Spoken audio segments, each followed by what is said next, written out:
A woman named Linda lived in an old house where the walls were covered with cracks and the floor creaked underfoot. She was in her 30s, with thin arms covered with scratches from gardening and a leg encased in plaster after falling down the stairs a couple months ago. She lived alone in a 2-story building with narrow corridors and an attic hatch that rarely opened due to rusty hinges. The house was her hiding place, but also her curse. It was too old, with peeling paint and pipes that hummed as if someone was breathing inside them. Linda loved silence, but it became her enemy, because in this silence she began to hear sounds that she could not explain. Her day began with morning coffee, black and bitter, in a rusty mug she found in a box in the attic. She was sitting on the couch, looking out the window at an empty street where neighbors rarely appeared and cars drove by once an hour. Her leg in a cast made it difficult for her to move, and she moved on crutches, leaving scratches on the floor from metal tips. Linda worked remotely, translating documents, but in recent weeks her work has stalled. Too often she was distracted by strange sounds, creaks, rustles, thuds that came from the walls or ceiling. One night, as she lay on an old mattress covered in sweat stains, she heard a whisper. Not outside, but inside the house, from the wall behind her bed. At first she thought it was the wind, but the sound was too clear, a low, masculine voice that was saying something indistinct, as if reciting a prayer backwards. Linda turned on the light, but the room was empty. Only the shadows from the furniture trembled on the walls. She knocked on the wall. The sound was muffled, as if there was something dense behind the drywall, maybe pipes or a void. But the whisper did not subside, it became louder, and it seemed to her that he said her name, Linda. The next day, she decided to explore. With crutches in her hands, she climbed the stairs to the second floor, where the walls were covered with old wallpaper, which had fallen off in places, and the gray drywall was exposed. She took the hammer she was using to fix the floor and knocked on the bedroom wall. The sound was strange. Somewhere it was empty, somewhere it was muffled, as if there was a hidden room or passage behind the wall. Linda made an incision, and the drywall crumbled, exposing wires and a layer of dust. But there was nothing inside, just a musty smell and cobwebs. However, the whisper returned that night, closer now, from the wall in the living room, and with it, a light knock, as if someone was scratching the drywall from the inside. Linda bought a night vision camera, a small one with a motion sensor, and installed it in the bedroom, pointing it at the wall. The next morning, after checking the recording, she saw a shadow, vague but moving, like a human figure gliding along the wall. It couldn't be the shadow of the furniture. The camera was recording movement that wasn't in the room. She assumed it was a neighbor who had climbed in through the ventilation or a tramp, but all the windows and doors were locked and there were no footprints on the floor. She began to suspect that someone was following her, but she didn't know how that was possible. One day, while checking her mailbox, she found a note embedded between the bills. The paper was wrinkled and smelled of tobacco, and the text was handwritten in black ink. Linda, I can hear you breathing. Don't resist. Her heart started pounding, but she didn't drop the note. She hid it in a drawer, deciding that it was someone's malicious joke. But the whispering in the walls became more frequent, and now footsteps mingled with it, heavy like an adult man's, but always from behind walls where there were no passageways. Linda installed new locks, checked every crack, but the sound did not subside. She began to be afraid to fall asleep, holding a hammer and a phone next to her, but the network often disappeared, and help did not come. One night, the whisper became a scream, short, sharp, as if someone was calling her from the wall. Linda took a camera and a hammer, went to the wall in the living room, and made a new incision. There was nothing inside, but at the bottom there was a new note taped to the wire. Linda, I'm here. Open the door.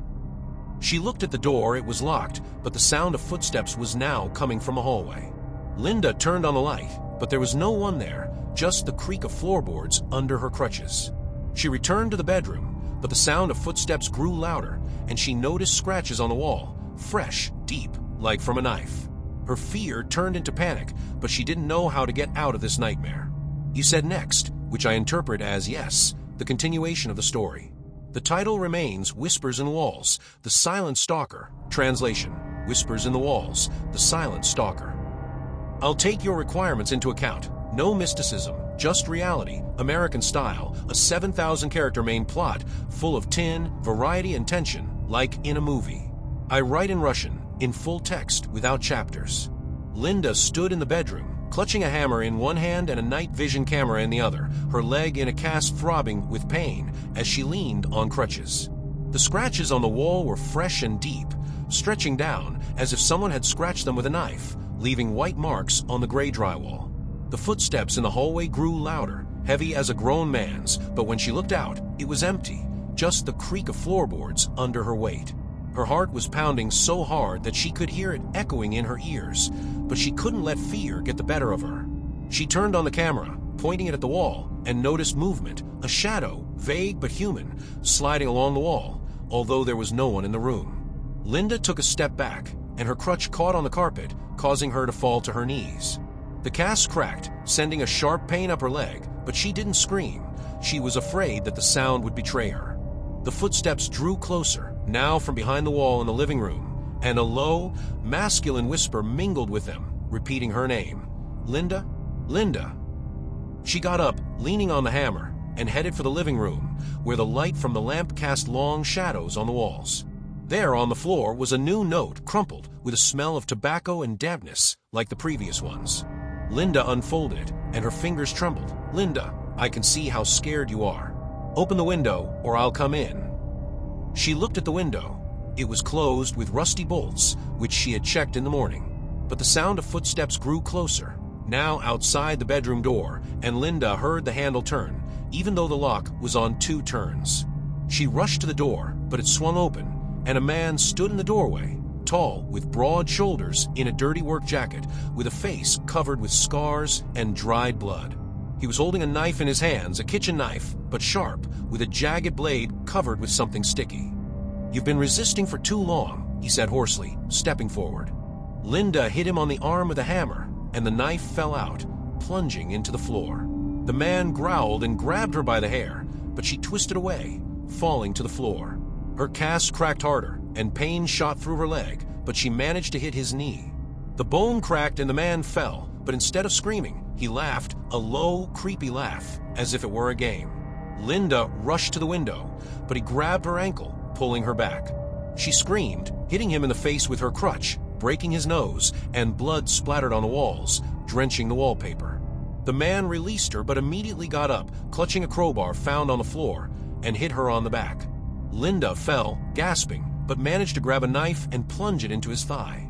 Blood gushed out, flooding the floor, but he did not stop, continuing to beat with a crowbar. She broke free, crawling out into the corridor, but she heard footsteps outside, heavy, like those of several people.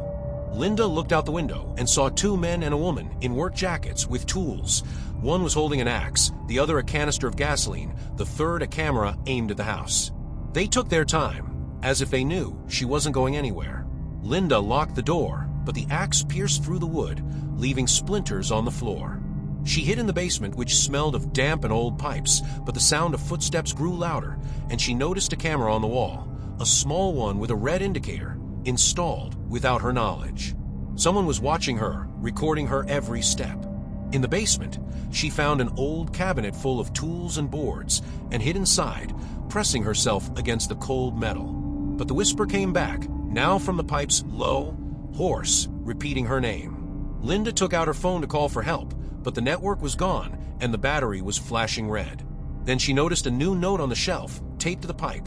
Linda, you're ours. Don't hide. Her fingers trembled, but she heard the basement hatch open and heavy footsteps descended. She held her breath, but the axe hit the cabinet, splitting the wood. Linda jumped out, hitting the man with the axe with a hammer, and his fingers cracked, blood splattered on the walls. He screamed, but the woman with the camera laughed, filming her escape. Linda ran out the back door of the basement, but the field behind the house was empty, just dry grass and bushes. Her leg hurt so much that she could barely move, but she heard the shots, not close, but enough to know they wouldn't stop. She hid behind a tree, but a drone, small, with a camera and a spotlight, hovered over her, illuminating her face. A voice came from the speaker. Linda, you can't hide. We're recording your every move. She threw a rock at the drone, and it fell, but immediately a new one appeared, with a brighter light. Linda pressed herself against the tree, feeling the dry bark scratching her back and the cast on her leg pressing down, sending a sharp pain up her body. The drone hovering above her illuminated her face with a bright spotlight, and the same hoarse voice came from the speaker. Linda, you can't hide. We're recording your every move." Her heart was beating so hard that she could hear its echo in her ears, but she couldn't move. Her leg refused to obey, and the crutches were left in the basement. She noticed 3 people coming out of the darkness of the field: a man with an axe, a woman with a camera, and another tall, bald-headed man holding a pistol. Their faces were blank, covered with dirt and scars, like those she had seen in the house, but their movements were precise, like those of hunters. The man with the axe stepped closer, his blade gleaming in the spotlight, and the woman filmed each step, pointing the camera at Linda as if she were a victim in a reality show. Linda ran away, limping, but a bullet from a pistol plunged into the ground next to her, raising a fountain of dust. She fell, hitting her knee, and felt the plaster crack completely, exposing torn skin and bone. Blood flowed, drenching the grass, but she crawled, clinging to the bushes, until the axe crashed into the tree above her head, splitting the bark. Linda screamed, but immediately fell silent when she heard a whisper, not from the pipes now, but from behind her, low as a breath on her neck. She turned around, but saw no one, only the shadows of the trees and the drone, which approached, illuminating her bloody face.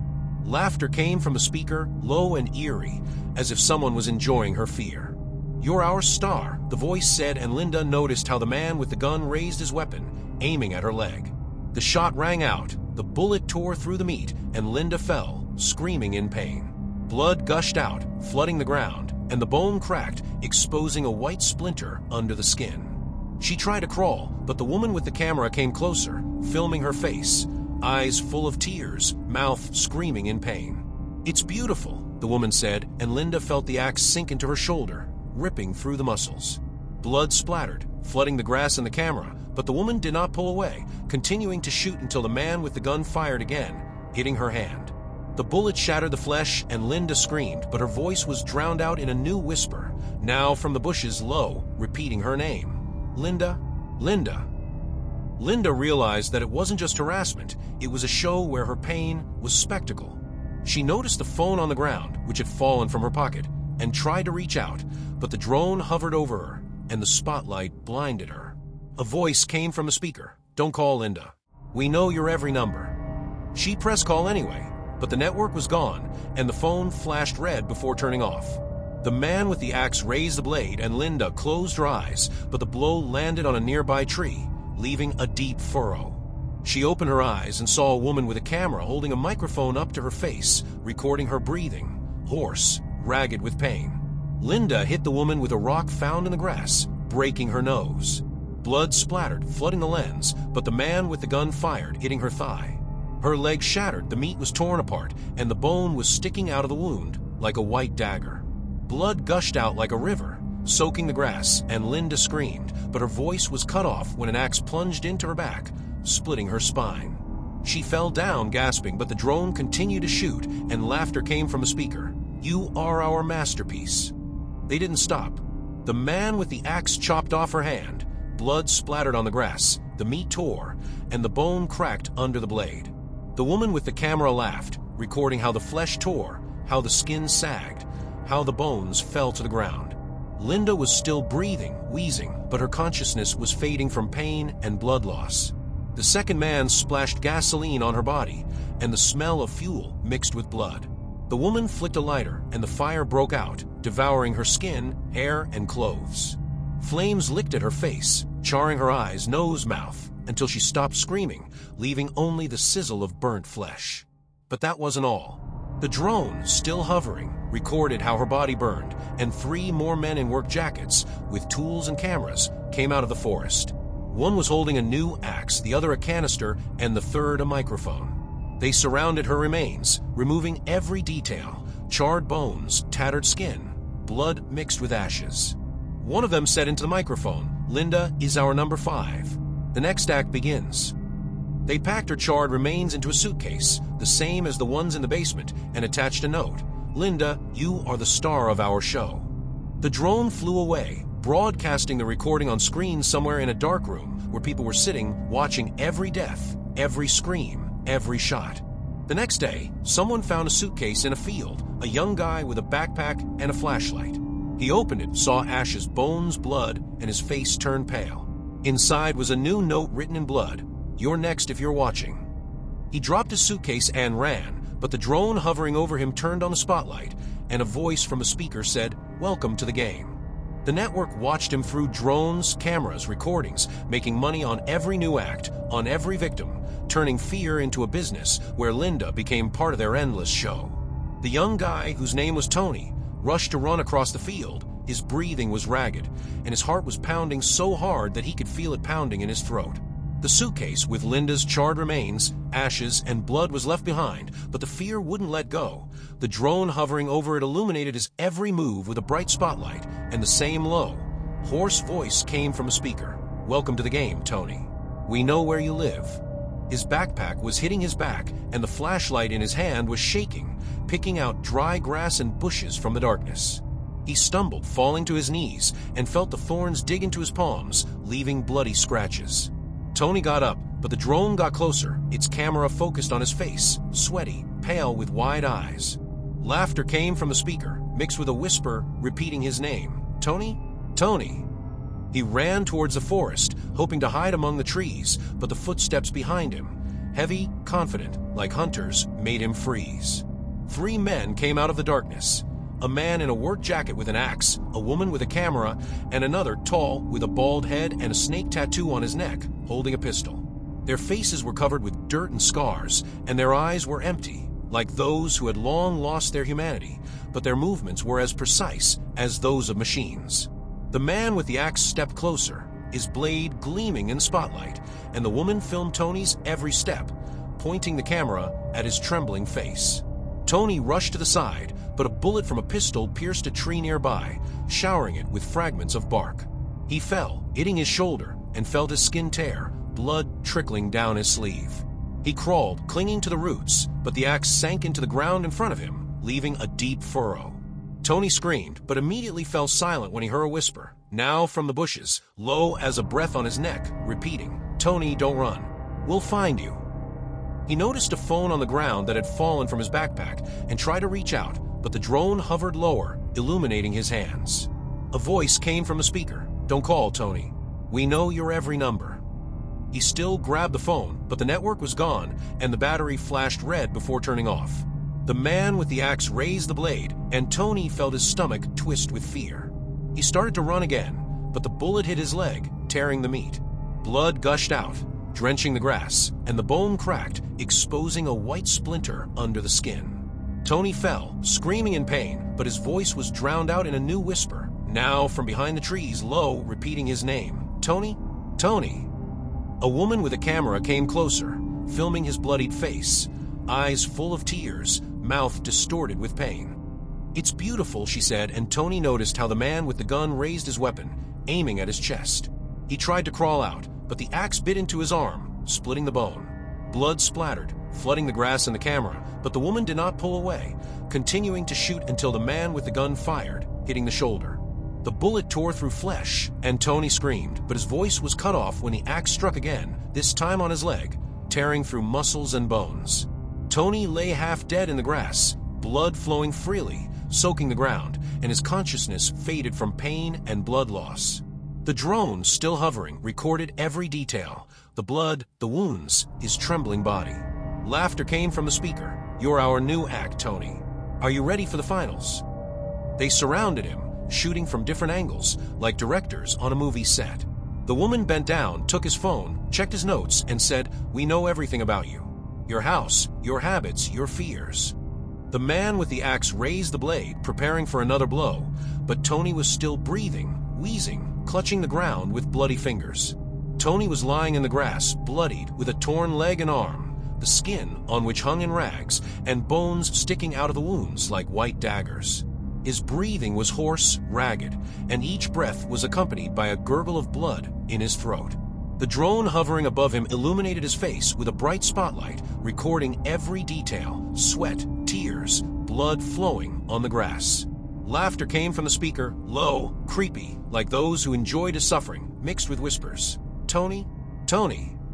His eyes, full of horror, followed the 3 figures surrounding him, a man with an axe, a woman with a camera, and a man with a gun, whose faces were blank, covered with dirt and scars, like those who had long ceased to be human. a man with an axe tall with a bald head and a tattoo of a snake on his neck raised the blade, and the light from the drone reflected on the rusty metal. "You're our finale," he said calmly, as if he were reading a script, and brought the axe down on Tony's leg, where there was already a wound. The blade cut into flesh, splitting bone with a crunch that echoed across the field. Blood splattered, drenching the grass and the man's arms. The meat tore open, exposing the insides of the leg, tendons, muscles, crushed bones. Tony screamed, his voice high-pitched, but was cut off when a bullet from a man's pistol pierced his chest, tearing his lungs. Blood gushed from his mouth, drenching his face, as the drone continued filming, bringing the camera closer to his agonized eyes. The woman with the camera laughed, her voice high-pitched, almost childlike, but cold as ice. "It's beautiful," she repeated, and the man with the axe chopped off Tony's other leg. The meat flew apart, the bones cracked, the blood flooded the field like a red river. Tony was no longer screaming, his throat was clogged with blood, and he wheezed, gasping, as the axe sank into his arm, severing it at the elbow. The flesh tore, the bones split, and the hand fell to the grass, leaving a trail of blood. The woman with the camera approached, filming how blood oozed from the stump, how the skin sagged, how the bones protruded from the wound like white fragments. But it wasn't the end. The man with the gun fired again, hitting Tony in the stomach, and his insides fell out, wet, red, with the smell of iron and rotting. His guts spread out on the grass, throbbing, and Tony was still breathing, wheezing, his eyes staring at the drone, at the camera, at these people who didn't stop. The man with the axe raised the blade above his head and brought it down on Tony's chest, splitting Tony's ribs. Blood gushed out like a fountain, drenching the faces of all three, and the meat tore open, exposing the heart, which was still beating but weakening with each beat. The woman with the camera recorded how the heart stopped, how the blood flooded the field, how Tony's last convulsions subsided. They didn't leave. A man with an axe began to dismember Tony's body. He cut off his head, the meat exploded, the bone cracked, blood splattered on the grass, flooding the camera. The head fell, the eyes remained open, full of horror, and the mouth froze in a silent scream.